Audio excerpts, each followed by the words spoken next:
Seja muito bem-vindo ao Encontro com a Palavra. Estamos agradecidos a Deus por mais um dia e por mais uma chance de estudar a Bíblia com você. Acompanhe conosco essa leitura. Peçam e lhes será dado. Busquem e encontrarão. Batam e a porta lhes será aberta. Pois todo o que pede, recebe, o que busca, encontra, e aquele que bate, a porta será aberta. Qual de vocês, se seu filho pedir pão, lhe dará uma pedra? Ou se pedir peixe, lhe dará uma cobra? Se vocês, apesar de serem maus, sabem dar boas coisas aos seus filhos, quanto mais o Pai de vocês que está nos céus dará coisas boas aos que lhe pedirem. Assim, em tudo, façam aos outros o que vocês querem que eles lhes façam, pois esta é a lei e os profetas. Chegamos ao capítulo 7 de Mateus, ao trecho em que Jesus começa a finalizar o Sermão do Monte e começa a dar um veredito. Jesus estava encerrando o primeiro retiro cristão, como chamamos esta reunião que ele teve com os discípulos. Ele começou o primeiro retiro cristão convidando os discípulos para se juntarem a ele no alto da montanha, onde lhes daria este ensino. Depois que este ensino fosse compreendido, internalizado e aplicado, faria deles sal da terra e luz do mundo, parte da resposta e da solução de Jesus para os problemas das multidões no sopé da montanha. Nesse sentido, Jesus os exortou a olharem para dentro, ao redor e para o alto. No primeiro parágrafo do capítulo 7, versículos de 1 até o versículo 6, Jesus começa a concluir seu sermão, exortando os discípulos a se comprometerem a olharem para dentro. Você jamais será parte da solução se você mesmo não conhecer a solução. Você não consegue salvar ninguém se não for salvo. John Wesley, o grande evangelista inglês, visitou o estado da Geórgia, nos Estados Unidos, quando ainda não era convertido. Ele cria que era um seguidor de Jesus, mas ainda não tinha experimentado o novo nascimento. Todos conhecemos a história do seu novo nascimento, mas isso aconteceu depois.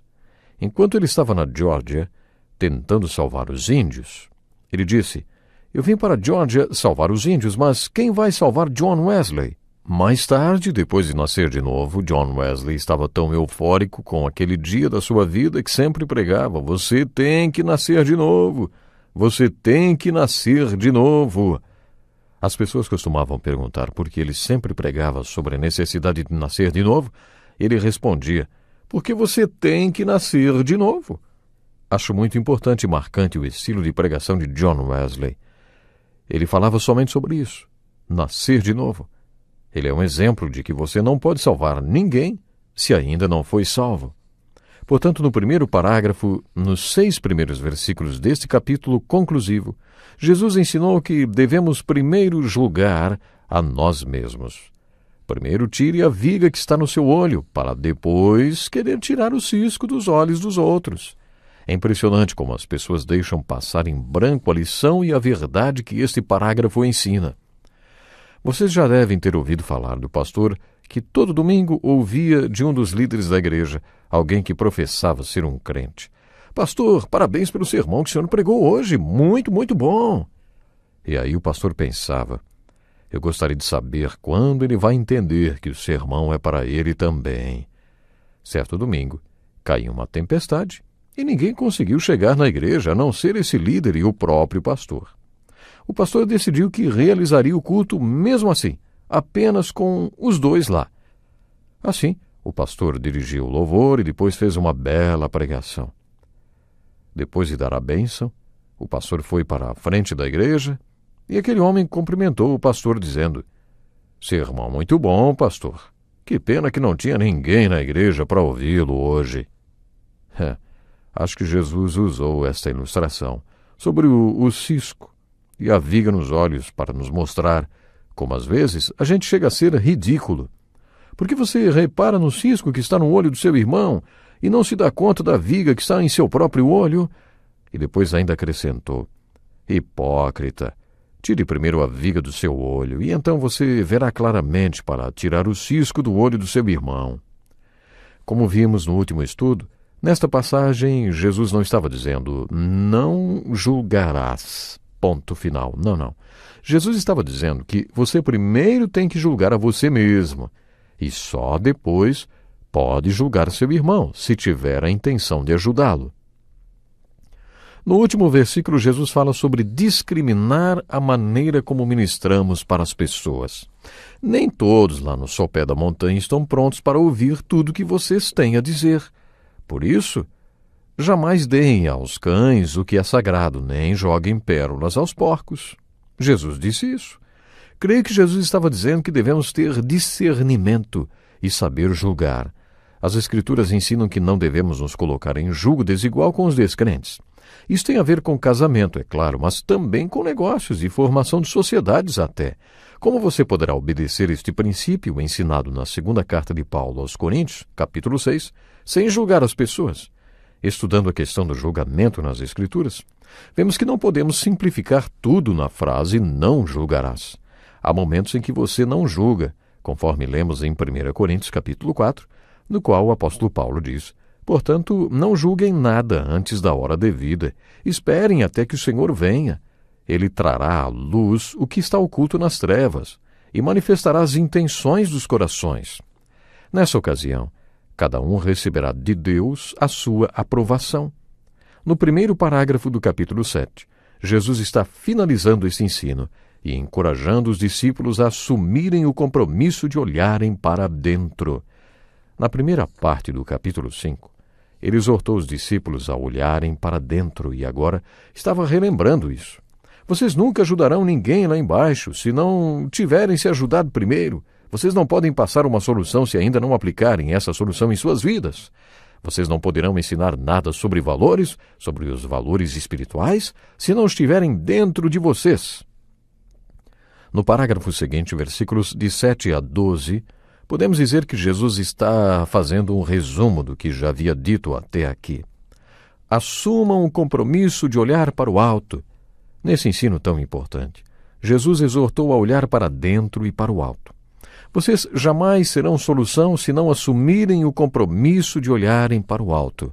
É uma passagem muito bonita. Preste atenção nessa tradução feita a partir do original, diz assim: continuem a pedir, porque cedo ou tarde lhes será dado. Continuem buscando e vocês encontrarão. Continuem batendo e a porta se abrirá para vocês. O que Jesus está falando aqui? Sobre olhar para o alto. Existem conceitos na Bíblia muito fáceis de serem compreendidos, como, por exemplo, o perdão dos pecados. Já ouvi o seguinte comentário sobre perdão de pecados: a Bíblia fala sobre o perdão, eu creio e pronto. Você poderia dizer: a Bíblia ensina, mas eu duvido, e não se resolve nada. Se você crê no que a Bíblia ensina sobre o perdão de pecados e tem pecados não confessados na sua vida, pode ser que você creia ou não. Mas, se você acredita no que a Bíblia diz, nas boas novas do Evangelho, na morte de Jesus na cruz pelos seus pecados, e que, se confessarmos os nossos pecados, Ele é fiel para nos perdoar, Ele é fiel à sua palavra e esquecerá os pecados, e o seu sangue nos purifica de toda e qualquer injustiça? Se você crê em 1 João capítulo 1, verso 9, como se diz por aí, é pegar ou largar. E se você crê, você pega. É como um doce colocado sobre a mesa para todos os que crerem. Mas nem tudo nas Escrituras é assim simples. Pão, pão, queijo, queijo. Conhecer a Deus não é assim. Olhar para o alto não é assim. Como vimos no capítulo 6, existem certas disciplinas espirituais que fazem com que nosso olhar para o alto seja constante e estruturado. Para continuar olhando para o alto, você precisa praticar as disciplinas espirituais. A cada dia o seu olhar para o alto precisa ser renovado e reforçado. É isso que as palavras buscar, pedir e bater significam. No original grego, esses verbos indicam uma ação contínua, buscando, pedindo, batendo. É preciso que seja um pedir persistente e contínuo. Depois um buscar, buscar é pedir intensamente. E por isso, tem que ser uma busca contínua, intensa, perseverante. E por último, o que quer dizer bater? Acho que bater é uma busca muito intensa. Jesus está ensinando nessa passagem que é necessário que haja um pedir, um buscar e um bater persistentes e contínuos. E aqui Jesus faz uma promessa: se você perseverar no olhar para o alto, se pedir, buscar e bater constantemente, a porta se abrirá para você. A promessa é esta: Todo aquele que pedir corretamente receberá. Todo aquele que buscar da maneira correta encontrará. E todo aquele que bater da maneira correta, a porta se abrirá para ele. Essas são promessas tremendas para nós. Mas antes de comentarmos o versículo 8, não podemos deixar o versículo 7 em branco, não é? É necessário que seja um pedir, um buscar e um bater contínuos. Jesus nos ensinou que a oração deve ser contínua e perseverante. Jesus ensinou aqueles homens a orarem sem nunca esmorecer. E o ensino de Jesus continua contando exemplos de pessoas que persistiram. Havia uma mulher insistindo com um juiz, até que o juiz disse: embora eu não tema a Deus e nem me importe com os homens, esta viúva está me aborrecendo. Vou fazer-lhe justiça para que ela não venha mais me importunar. A aplicação pode ser a seguinte: Deus não é um juiz injusto.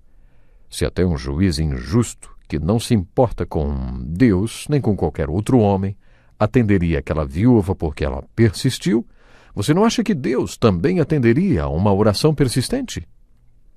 Este é um ensino maravilhoso que surge no resumo final do Sermão do Monte. Jesus estava chegando a um veredito e por isso estava dizendo: comprometam-se a olhar para cima, porque todos os que olham para cima atingem um ponto especial e têm uma experiência especial e vitoriosa. Não pensem que esse lugar é comum. Você acha que uma oração como Senhor Deus, gostaria de conhecê-lo funciona? Não leva a lugar nenhum. Peça, peça, busque, busque, bata, bata. Pois todo o que pede recebe, o que busca encontra, e aquele que bate, a porta será aberta. Se vocês, apesar de serem maus, sabem dar boas coisas aos seus filhos, quanto mais o Pai de vocês que está nos céus dará coisas boas aos que lhe pedirem. Jesus acrescentou este versículo que fala um pouco sobre a natureza pecaminosa do homem. Se vocês, apesar de serem maus, sabem dar boas coisas aos seus filhos, quanto mais o Pai de vocês que está nos céus dará coisas boas aos que lhe pedirem. Que promessa maravilhosa, hein? Que encorajamento para todos nós olharmos sempre para o alto. Meu tempo hoje acabou, mas pense muito nisso. Deus lhe abençoe e até o próximo programa. Que lição importantíssima! Este é um estudo escrito pelo Dr. Dick Woodward, na voz do pastor Edson Bruno. Até o nosso próximo encontro com a palavra.